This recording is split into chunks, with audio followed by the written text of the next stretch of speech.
everyone, welcome back to our podcast, Spot Nexus Journeys That Inspire. Today we have with us a very esteemed speaker, Ms. Bhavana Khurana.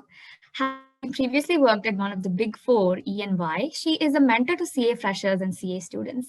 She conducts workshops and webinars which help them untangle their career crisis and better their communication skills. No one better we could have picked for this podcast today, considering our topic. Thank you so much for joining us today, ma'am. Looking forward to what you have to say. Hi Meera, hi Payal. It is a pleasure to be with both of you today. I'm visible, right? Yes, ma'am. Great. So it's a pleasure to be here and thank you so much for having me. You guys are doing great work by guiding the students, just taking on their careers as something that they can control. So I'm very glad for the work that you're doing as well. Thanks for having me. Thank you once again, ma'am. So we'll directly start off by asking you to tell us something about yourself and about your journey of becoming a CA. Okay. I was always very determined to become a CA actually, ever since I took up commerce as a subject in my school. And one of the prime reasons being at that point of time, in I would say around 2010-11, the awareness was not that much there. So when you're academically smart, you choose one of the best options that exists in CA, in commerce, and one of them is CA. So I was pretty determined to pick that up. I did go ahead and pick that up. The crisis early on was always to choose between going to DU and picking up CA. Actually, one of my mentors in those days, she told me that you can just pursue CA and then go ahead with your whatever degrees you want to pursue. And I took that call. Right, I was always bright in school, so I had the option of opting for one of the best colleges in the country. But I thought let's dedicate our whole-hearted efforts towards this. So I picked it up. The journey has not been easy, to be very honest. None of our journeys is easy. We go ahead, we pick an option without knowing why we are doing it. So everybody who's watching this, I want to just highlight this one point. Whatever course you pick up, whatever degree you decide to pursue, whatever path you choose for yourself, we have this much awareness and these many resources these days that we can get the answers to the why. Right? So if I'm going for CA, why am I going for it? Is it just because I know there are attractive opportunities beyond that for me? Or is it out of pure influence? Or is it because that is something I really like? Subjects. Am I somebody who would be enjoying auditing or taxation or due diligence 5 years down the line when I get qualified? So these whys you have to answer for yourself. So going ahead, I think clearing the exams was not really a challenge ever for me. I went ahead and cleared all my exams quite swiftly. My articleship was from my hometown, so it went great as well. I just want to mention this one thing, that I never stopped having fun in my life. Even with my CA journey, you get like 3 years of articleship, and most of us miss out on some key aspects of the college life because we are giving exams, or we are going for the articleship, or we are just, going for classes. So please take care of this. Don't stop having the fun, because the student phase will not return. So it's very important to enjoy that part as well. I completed my CA. I went on to join a big four. And I think we can take this forward in the next questions. Yeah, I'll tell you more about my corporate journey. Thank you for responding. That's the thing I think we're all confused about when we are deciding on the career path. And now we can kind of find out information about it and then decide for ourselves. So, following up with that, a lot of people go for pursuing CA, as I've seen, without really considering the options that are available to them. So what are your thoughts on this? And could you elaborate on some other career paths that they would not have considered in the commerce stream? Okay. See, if you just go by the trend these days, if I tell you more about the alternative career paths, that's very true. Like I mentioned, that the awareness, it wasn't there earlier, which is why a lot of people pursued CA as their only option when they took up commerce, right? So I'll tell you a very simple notion people have. पढ़ाई करना अच्छा लगता है, you like studying, you're very good at studying, go for CA. If you're not that good at studying, don't go for CA. This was the psychology that people have followed for many years, right? But thankfully and fortunately, this has been changing in the last couple of years. At least I have seen it changing. People are not just taking up because they're interested in study. Now they are considering alternative paths as well. So let me start by highlighting why somebody should go for CA, right? So all the superficial factors, it's a very highly esteemed profession. It gives you a lot of money. You get to, your signature holds a lot of value. Please chuck all these things. These are things of the past. Today, more cognizance and more value is to be assigned to the fact, are you happy doing it, right? And that you can only understand by interacting with people who are already in the profession, right? You cannot work before you get qualified or before you start doing your articleship, but you can always talk to people. Yeah, this is why I stress on networking so much. Networking with the right kind of people can take you places. So whatever course you are thinking of picking up, be it a professional course, be it a college that you want to go for, or be it a degree, you want to go abroad in India, wherever you're planning to do it, try to find some people who have already done it and interact with them. Ask them questions. Ask them things like, why did you do this? Or today, after so many years of doing it, what do you really feel about it? Are you happy? Or do you want to do this for the rest of your life? Questions like these, you will be able to understand by others' experiences. So you will save many years of your life, right? We read a book and we why is reading stressed so much? Because you get to learn a complete life of the author in few days or few weeks, right? This is exactly what networking can do to you, right? And networking is not that difficult these days. LinkedIn is an excellent platform to start, and go ahead with finding the people in that course, in that college, in that city, in that country, and start talking to them. Yes, I agree. Maybe out of 10, 8 won't reply, but 2 will. I mean, I'm speaking that from my experience, right? 2 will, and the experience of those 2 can make all the change. Coming back to the question, why somebody should go for CA is, if you are somebody who would really enjoy finding out mistakes, or if you are somebody who would really like to stay close to the changing laws that keep happening and they come and go, and you are somebody who would be into the diligence. So diligence essentially means applying your brain and making things as they should be, which is the essence of audit, right? You find out mistakes. There are many other career options as well today, but the core still remains audit and taxation. Another very important thing here is that you get to work with a lot of good people, right? Because of the kind of dignity that the profession brings in. You could be filing returns, or you could be doing taxes for some really renowned or some really amazing people, and that really helps you learn. Again, I will press on the learning. Another thing that I think my CA really added value in terms of is the financial literacy that it gave me. So from the very early on period in my life, I was very literate financially, in the sense that I knew how to take care of my money. And this was the skill that I am also teaching to other people now, right? Getting and implementing financial literacy in your life. So yeah, I mean, and it's although it's an Indian degree, but it does have global recognition. So even if you want to do it and go for some additional degree abroad, or if you want to go and work outside of your country, even that option remains open, because it's a highly respectable degree even outside. People know that Indian chartered accountancy is one of the toughest degrees in the world to obtain. So even that is a good option if you want to go out. CA is a good option. And the best part about CA that I've not mentioned at all till now is the return on investment. Okay. So if you see any other college degrees or any other courses, highly reputed professions, they demand a lot of investment.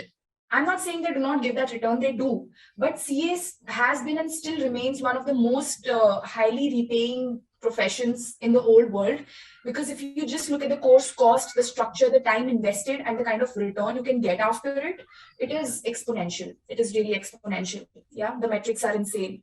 So it is still one of the most viable options when it comes for the Indian middle class, right? So yes, I mean, the ROI is crazy. Coming to a few alternative options apart from CA, And also why you should not do CA, the wrong reasons to pursue CA, I would like to mention, right? If you're somebody who's interested in finance, now when I say finance, I mean the markets. I mean that you like analyzing financial statements, you like making decisions of the stock market based on your analysis. This is finance, right? Auditing and taxation is not finance. It is subset of finance, right? Like a function of finance. So if you're somebody who's interested in finance, that CA is not the right course for you. It can aid you on that journey. It can be a helper because you learn the fundamentals and the basic skills, but it will not lead you to the destination you're trying to go to, right? For people who love finance, CFA is a great option. FRM is a great option, right? And there are certain courses by NISM as well, certification courses, if you're looking for something more short term. Even those courses are great. So anybody who wants to understand whether they're really passionate about finance or not, CFA Institute actually provides a free investment foundations program, which you can go and check out on their website. It's a 6-month course, not a full-time course. I mean, you have to study for yourself and you can do it online. You can give the exam online. That's a great determinant on whether you would want to pursue CFA full-time or not, right? So CFA and FRM are some great options. Apart from that, a good alternative to CA can also be ACCA. It's less difficult in terms of difficulty level, so people prefer that. It opens global avenues. ACCA is basically CA for the Europe and for UK, those continents, and it gives you recognition even there. CA will also give you that recognition, but ACCA is more recognized there, right? You'll get a job quite easily with ACCA. So that's one great option. Another option I would like to highlight is that if you don't know what to do, if you're not sure on what path you want to pursue, please just go ahead and do your college seriously. I mean, get a good college and do it seriously. Take active participation in the events, in the societies, everything. Do as much networking as you can do. Try out different things. Maybe take some courses on Udemy if you're interested in something remotely, and see that if that works out for you. If you're confused. Yeah. Okay, thank you, ma'am. That was really a good approach to find your career path. After doing CA, like what most of the CAs aim is either an articleship or a job in a Big Four. While there are many advantages as well as disadvantages in working in a Big Four, like many people complain about the less pay and a disturbed work-life balance working in a Big Four. And since you yourself have worked in a Big Four, how was your experience? And is it really worth it to churn out every day trying to get into a Big Four? And is there anything to get disheartened if you're not able to get into it? Okay. This is a very good question, actually. And I think a lot of people have a very distorted and a blurred image of what a career in a Big Four looks like. You know, people have a very fancy outlook to it, but the reality is a little different. So, how do I put it? So, working in a Big Four is rewarding. Okay, it's quite rewarding, and it's quite I would say it grooms you a lot. It molds you into this workaholic and into this efficient person that you would like to be, right? But I would not say that other jobs cannot do it. I mean, other MNC jobs are also pretty capable of molding you into the person you want to become, right? Now, coming to why somebody should work in a Big Four, again, I will take this from two approaches: why they should and should not. What are the right reasons to pursue it? What are not the right reasons to pursue it? And what to do if somebody is not able to get into the Big Four, but they really want to, right? So let's talk about why you should be getting into a Big Four.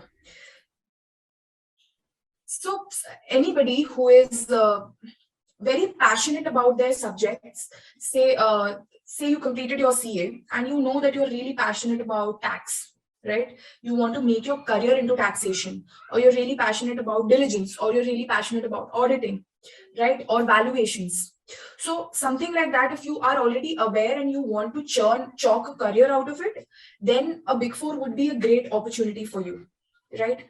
But if you're somebody who has multi-level interests, right? You have a life that you want to build a life for yourself where you're not just doing your job, you want to pursue other interests as well. You have hobbies, you like to spend time with your family, you like to travel, or say you have an interest that you want to pursue. It could be painting, it could be reading, it could be just writing, anything that you want to pursue out of your work. You're getting my point, right?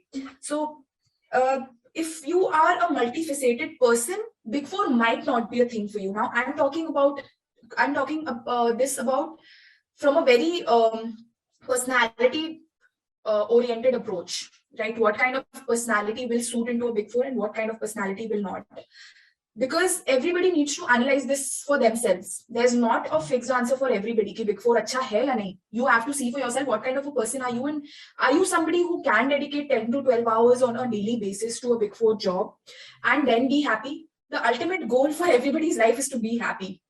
I mean, you guys are still students, so you would have probably not really gotten to that level where you have prioritized happiness. But once you start your job 3 years, 4 years, 5 years down the line, you'll be like, I don't want to do anything. I just want to be happy. Okay. So you have to decide, where is your happiness going to come from? If it's going to come from working, very well, go do it. If it's not going to come from only working and you want to do other things in life, do not start your career with a Big Four, right? Now, what happens, why people worship Big Four so much is because it opens a lot of avenues, right? So I am into recruitment now. I shifted from a CA oriented profile to recruitment because that was my area of interest, right? So I'm into a more recruitment sort of a job now. And I've understood that any company prefers people from Big Fours because they have that grip over their subject. Secondly, they like working. So in a highly intensive sort of work culture, any fund, if I talk about, say, a VC fund, a PE fund, or say somebody who needs people to be there even when, the culture, I mean, even on the days of festivals for that matter, they will prefer from somebody from a Big Four. And somebody who's been working for so many years will get a hang of this culture. So they will not have problems shifting. This is why people like going for a Big Four so much. Yes, global recognition is there. I mean, Big Fours make it easier for you to move out of India if you want to. So say that you've worked for 5 to 7 years in a Big Four, they will chalk out a way if you want to go out. Right? It will be less difficult without pursuing an additional degree abroad. Right? That's another reason. The pay is obviously very good. The rewards are good. The variable pay is good, even though they make you work a lot. But I think somebody who enjoys work will eventually make peace with it. Now, coming to why you should not pursue a Big Four. If you're somebody who's confused about what to do, don't go for a Big Four. You'll not like it, because to be there, you need to be 100% into it, right? To be enjoying doing what they're doing, you need to be 100% into it. If you have doubts or if you have second thoughts about it, don't go for it. Go for an industry sort of a job that will also give you all the perks. People say that it gets monotonous, right? People say this about industry jobs, that it gets monotonous. But I want to raise one question here. Every work will get monotonous after one point, and until and unless monotony sets in, how will you get more efficient at it? So say I'm doing XYZ work today, I took 5 hours to complete it, right? Once it gets monotonous, I will become more efficient at doing it, right? Because now I know how to do it. The learning curve will set in. I will take 4 hours, slowly I'll take 3 hours, slowly I'll probably automate it to a point using Excel or other tools. I'll be taking only a couple of hours doing it. And I don't call it monotony, I call it becoming efficient, right? Because now you can spare more time for other things. You can learn something more at your work, right? You can pursue something else in that time. I mean, now the only people who will, crib about monotony setting in are the people who don't have anything to do, like who don't want to do anything else, right? So I think monotony is a good thing, because you get to become efficient as well as explore other things. So somebody who wants a work-life balance should go for an industry sort of a job in the beginning. Also, getting into a Big Four once can kind of close your options for other profiles as well. I mean, it happens for every profile. I'm talking from the perspective, once you're qualified as a chartered accountant, then you're exploring different fields. I'm talking from that perspective. There are a lot of different profiles, right? I keep making videos about it. There is financial planning and analysis. There is corporate taxation. Then there is valuation. There is auditing. A lot of different profiles are there. So to people are not aware also of these profiles. They don't know what to go into. So wherever they will get a job, they'll just go depending on like who's giving more money, right? People usually choose between options like that. Aajkal to competition bhi itna hai that getting a job has become quite tough. I've seen a lot of people in the ICI campus or in college campuses recently struggling to get a job. So that is also there. So people usually count on their options and go about it. But the wise thing to do is research about it. Please research about the company, talk to the people who are already there in that company, in that job, understand the nature of the job, try to assess whether it will fit your personality type, whether you will be happy doing it. Very important. Now, I agree 100% you can't assess, but to some extent you will understand that whether it is something that your mind resonates with or not. Trust your instinct and go for it. That's the most important thing. Thank you for replying. That was a very comprehensive answer. Looked at it from so many different point of views. I mean, even I have a lot to think about now, having pursuing CA myself. Thank you, ma'am. There are companies which restrict applications from people who have been attempting CA for a couple of times and they still haven't cleared it. So they restrict it like only if you've cleared within 2 or 3 attempts you can apply. So some people continue to attempt the exams after failing twice or thrice. So look, in the light of the fact that some companies, kind of look over the people who have attempted it multiple times, do you think it's a wise move to keep attempting it? Or do you think it's a better option for them to give up and start looking at other career opportunities rather than being stuck on CA? Okay. You tell me, Meera, if you had to, would you give multiple attempts if you failed in the exam? I'm just giving a hypothetical situation because I want to know your perspective. But you tell me, what do you think should be the right approach to it? In my opinion, if I had attempted it twice or even thrice and I was still failing, then I think it would really dishearten me. And if I kept going, it would make it worse and my mental health would not be able to handle that, I think. So I think it's the best option to, give up and start looking at other career opportunities. Okay. I think that's a fair approach to it.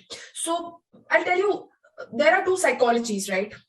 Most of the people who are giving multiple attempts are not giving it because they're enjoying it, because they are enjoying the process. It's just that they don't know what to do if they quit CA, right? Some of my friends are still giving the exam, okay? And I've seen that struggle very personally. I've seen that struggle of, giving the exam again and again, being in that cycle, studying the same thing over and over again, being disheartened, waiting for the result, being disheartened again, going through the same course again, accommodating all the changes in the course. I've seen that cycle very closely. But the problem here is not that people don't want to quit. That's a very good attitude. That's not a bad attitude. But I think it was relevant till 10 years ago, or till 5 to 7 years ago, when the awareness was not there that much, or where the options were not there that much. So somebody who's a commerce grad wants to do CA, they will do CA no matter what. This was very relevant up till 10 years ago, when the internet was not that much around, where people were not that much there educating you about different courses, or trying to provide you the resources to go do something else. And till that point of time, it was very good. That attitude worked out really well. But I think it's not that relevant today. Like you said, people are not quitting just because they don't know what options they have, right? If they give some time to explore the kind of options they can have because of the boom in internet and the technology and the kind of courses that have come in. Freelancers are literally sitting at their home, learning a course and building a whole career out of it today, right? There's copywriting, there's graphic designing, there's digital marketing. There are so many sub-niches to these niches. There's strategy, there's brand management, social media management. I just want to tell everyone who's watching this that if not CA, there are 1,000 different options today, right? If you don't want to do it, don't do it. But before taking a call, put your hand on your heart and answer to yourself, have you given your 100% to the exam? Can you say yes to that? If you can say yes, and if you still feel that I have given whatever I could, I have given my 100%, And now I feel that there's nothing left in me to give more, but I'm still not clearing, maybe 2 attempts, 3 attempts after it. Then quit it. I mean, what's the big deal? I don't understand why do people make a big deal out of it. Pursue something else, fine. I mean, maybe it's not meant for you, right? When you choose a life partner, you reject people, right? You will not marry the first one you like. You might like somebody for a couple of months, then you might see something that you don't like, and then you will move on to the next person, right? This is also a career that you're marrying. So don't be like, I will do this no matter what. But very important to consider here is that please answer for yourself, have you given your 100% or not? If you've given your 100% and you feel that it's not working out for you, please quit it. But also wisely analyze what all options you have. Ultimately, financial independence is very important, guys or girls. Do something, do anything, but figure a way out to make money legally. Okay. So that's very, very important. So I think the right approach to this is that you analyze your options before you quit. You understand what kind of investment you will need to make in terms of time, money, effort. Discuss it with your parents and show them the larger picture. Okay. Parents might be against your decision. Please show them the larger picture of things that, okay, if I invest 6 months into this exam again, I'm not sure whether I'll be able to clear it or not. But if I pick up this skill or this course and I invest 6 months wholeheartedly into this, I really feel that I can become something at it, right? Have a discussion with your parents. Their support is very important. Blessings are very important. Take it and then move ahead. Quitting is not bad. But again, not quitting is also not bad. Please don't take this in the wrong spirit. If your heart is dedicated to completing CA, complete it. That's also great. Yes. Right, ma'am. So, coming back to the point I was talking about, where companies kind of restrict the applications regarding the attempts. Do you think that the number of attempts a person has taken to clear it, do you think it defines their capability? Do you think that it's smart for them to feel inferior to the other people who are working in their organization? Okay. Ma'am, adding on to this question, I mean, is it wise for companies to put that limit on the attempts? Like, does the number of attempts define the capability of the person, like in company's point of view? Okay. So let me answer this from a different perspective. Okay. Say you have a company pile. Okay. And you've grown into a 100 crore company and you're hiring chartered accountants for your company. Everyone wants to get in, right? You have 5 positions open. You receive 1,200 applications for it, right? What will be your first filter? How will you decide who to take in? Tell me. What will be your first filter? How will you decide how to shortlist the CV, and how will you decide who to interview? Will you take 1,200 interviews? Of course not. No, right? Yes. So we need to start looking at this as just a filter and not something to label us on, right? Now it's as simple as that. It is just a first filter that they put because of the humongous number of applications they receive. Okay. And it's just that. It's not a measure of your capability. It's not something you need to feel inferior about. I qualified my CA final in the second attempt. I was also not able to appear for certain number of companies who said that they will only take people in the first attempt, right? But did I tell myself at that time, yaar, isse to mera career hi khatam ho jayega. Matlab, how will I excel? How will I go for something, great? If I would have said that to myself, then that would have become my reality. It's manifestation, right? So first of all, you stop telling yourself that you are inferior because you took 2, 3, 4, 5, 6, 7, whatever number of attempts, right? First, you stop telling yourself that you're inferior. The world will stop believing it, right? People, the measure of your success or the chances of your success does not depend on that. You might, in the job market, it's very obvious that the companies will put that filter because that's their way of, filtering out the number of people they have to interview. That's it. That's really it. But there are also opportunities otherwise. And even in practice, it doesn't even matter. If you want to go for practice or something else, or say a higher degree, doesn't even matter. In jobs, yes, it will matter to some extent. Let's be blunt about it. So the earlier you clear, the better, of course. Try to clear earlier. The earlier you clear, the better. But don't, even if you take longer, don't label yourself on it. Don't make that your very existence, that I am not a first attempt or a second attempt cleared chartered accountant. Don't make that your identity. Please get over it. Once you get over it, the world will get over it, right? So Right. I think that answers your question. Yeah, definitely it does. Okay, so with this we go towards the end of the session, and lastly, we want you to give our viewers a final advice to those confused CA aspirants out there in just a phrase or two. Yeah, sure. Why CA aspirants only? I mean, I would like to say this in general. Whether you're doing CA or you're not, even if you're doing CA, do not stop exploring yourself. Do not stop discovering yourself, who you are, what you like, what you don't like, and always answer the why. WHY. Always answer the why before you step into anything. That why will make your journey very easy for you. Because every time you feel low, you feel anxious, or you doubt yourself, saying that why did I choose this path, or why am I facing so many difficulties, remembering that why will give you a lot of strength, right? So answer that why before stepping into any course, and don't stop exploring. Please go ahead and network with as many people as you can in your industry, in your profession.